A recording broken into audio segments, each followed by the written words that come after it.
PT Astra NTN Driveshop Indonesia atau biasa disebut juga PT Andin.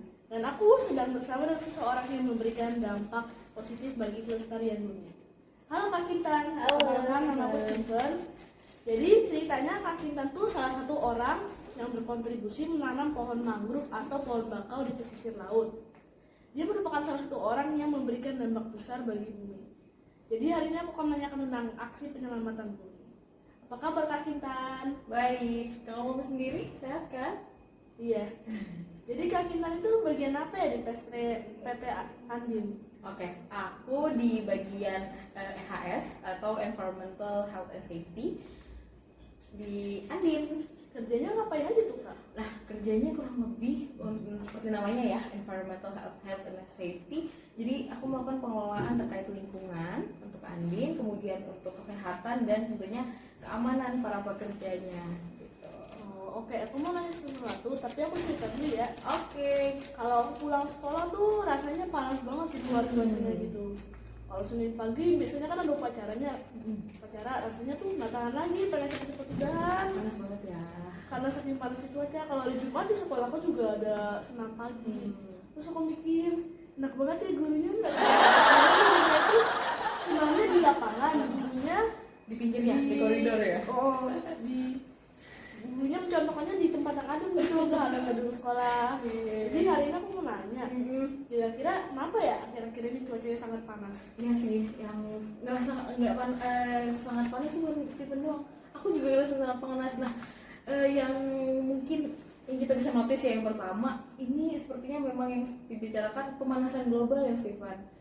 Nah, pemanasan global ini mungkin juga karena dampak polusi yang ditimbulkan dari kegiatan kita nih sehari-hari. Kita pakai mobil, kita pakai motor, bahkan pemakaian listrik kita itu juga menimbulkan polusi buat bumi. Oh, berarti kita kalau sehari-hari menghasilkan polusi. Betul. Oh, berarti yang menyebabkan bumi terasa panas tuh karena adanya pemanasan global, polusi. Betul. Mungkin lebih detailnya ya, pemanasan global itu karena polusi, salah satunya CO2. Nah, CO2 tersebut apabila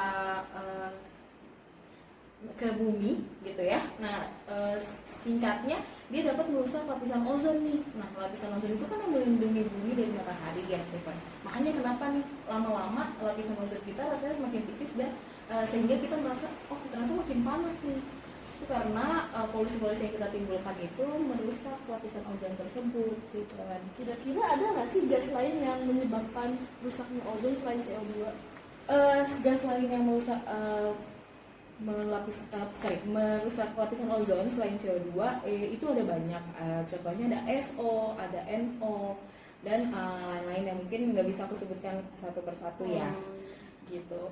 Penggunaan freon itu juga yang kita pakai buat AC, buat lemari pendingin itu juga salah satu yang untuk zat rusak ozon. Gitu. Mengapa Kak kita menanam pohon mangrove? Nah, kenapa menanam pohon mangrove? Karena yang pertama pohon mangrove itu mempunyai serapan CO2 nih yang besar seperti itu. Dan kalau kita lihat potensinya di Karawang, areanya itu masih luas. Jadi kita bisa menanam pohon mangrove sebanyak-banyaknya sehingga kita kontribusi pengurangan polusinya juga banyak. Oh, gitu ya. Betul sekali. Terus kira-kira pohon mangrove manfaatnya buat apa ya kalau sehari-hari? Nah, kalau untuk sehari-hari, kalau untuk lingkungan kan dia menyerap polusi ya berupa CO2. Nah, kalau misalnya untuk kehidupan sehari-hari, untuk masyarakat di pesisir pantai atau di pesisir area yang kita tanami pohon mangrove itu dia itu berfungsi untuk mencegah terjadinya abrasi. Wow. Abrasi kalau di pantai ya, atau juga bisa untuk mencegah terjadinya banjir nih yang karena air laut gitu. Karena kan dia akarnya besar. Dia bisa memecah ombak. Gitu, Stefan. Kira-kira abrasi itu apa sih Kak? Abrasi itu adalah erosi yang disebabkan erosi atau kerusakan tanah ya yang disebabkan oleh kikisan dari ombak di pantai atau di laut.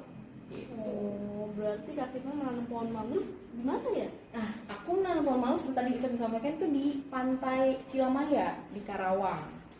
ada di ujung Karawang, Karawang Wetan ya kalau nggak salah. Nah itu namanya di Pantai Cilamaya. Gitu. Mungkin Steven bisa kesana nanti.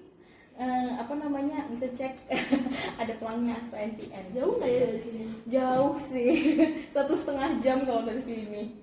Gitu. Kak Kintan menanam pohon mangrove kapan? Nah, aku sudah 2 tahun menanam pohon mangrove di 2023 sekitar bulan September, kemudian di 2024 ini tahun ini di bulan Juni. Berarti Gitu. 2 kali. 2 kali. Dan mungkin kalau masih ada lahan dan kesempatan kita akan terus menanam tiap tahunnya gitu. Kak, gimana sih cara menanam pohon mangrove? Nah, cara menanam pohon mangrove itu karena kami kan bekerja sama dengan desa ya. Jadi kita ada pengurusnya dari desa Stefan. Nah, nanti di sana kita sudah disediakan lahannya seperti itu. Nah, kita dikasih bibit mangrove-nya nih. Dia hanya tinggal ditanam aja sih di tanah yang teksturnya hampir kayak lumpur ya kalau di situ ya. Nah, nanti setelah itu agar mangrove-nya tidak terbawa oleh arus, nanti mereka akan diikatkan ke kayu-kayu gitu supaya mereka lebih firm gitu ya. Nanti tinggal kita tunggu, kita lihat perkembangannya karena ya udah mangrove begitu saja gitu setelah ditanam. Mangrove reproduksinya menggunakan cara tunas ya? Betul sekali.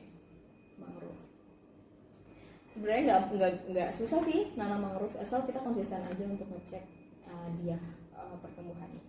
Siapa aja sih Kak yang ikut selain kakak yang menanam pohon mangrove? Nah ya, selain aku itu juga ada perusahaan-perusahaan lain nih yang tergabung dalam grupnya Astra, Stefan, dan juga ada masyarakat desa di sekitar Pantai Cilamaya. Berarti banyak masyarakat di sana ya? Betul, banyak masyarakat di sana. Apa yang membuat Kak Kintan ingin menanam pohon mangrove? Yang membuat kita ingin menanam mangrove mungkin tadi udah saya sampaikan di awal ya, karena pohon mangrove itu serapan CO2-nya tinggi gitu, dan ya karena lahan di Karawang masih banyak ya untuk mangrove gitu, itu makanya kita pilih mangrove sebagai salah satu upaya untuk pengurangan CO2 gitu. Ya, intinya karena dia penyerapannya tinggi sih, dan affordable ya, atau harganya juga tidak terlalu mahal untuk kita tanam gitu. Kalau harganya nggak terlalu mahal, kira-kira berapa banyak yang ditanam pohon mangrove? Kita ada 650 pohon sampai 2024 ini. Untuk Andin aja ya, tapi secara keseluruhan di Astra Group kita sudah 10.000. Banyak banget ya? Iya, banyak banget sih Van. Memang itu bentuknya udah kayak hutan gitu. Kalau kamu nanti ke sana. Berarti pohon mangrove udah gede-gede? Udah gede-gede. Udah, yang dari tahun lalu kan sudah lebih 2 meter lebih ya. Mangrove itu dari awal bibit sampai ke besarnya itu kira-kira butuh waktu berapa lama? Kira-kira 6 sampai 12 bulan ya. Sampai dia di optimal 2 meter gitu.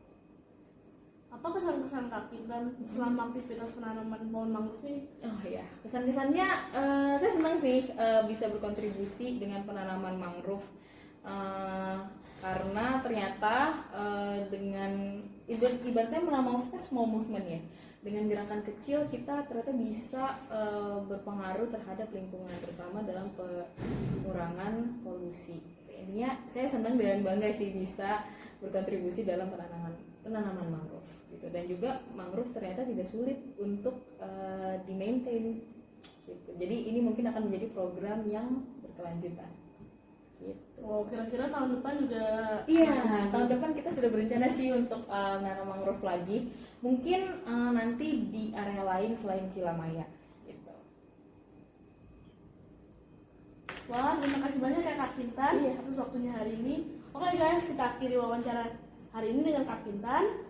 Buat Kak Kintan sukses terus, dan semoga aksi penyelamatan bumi yang dilakukan Kak Kintan berhasil dan bisa menginspirasi banyak orang untuk ikut terlibat melestarikan bumi kita tercinta. Oke, thank you Kak. See you next time. See you. Thank you, Stefan.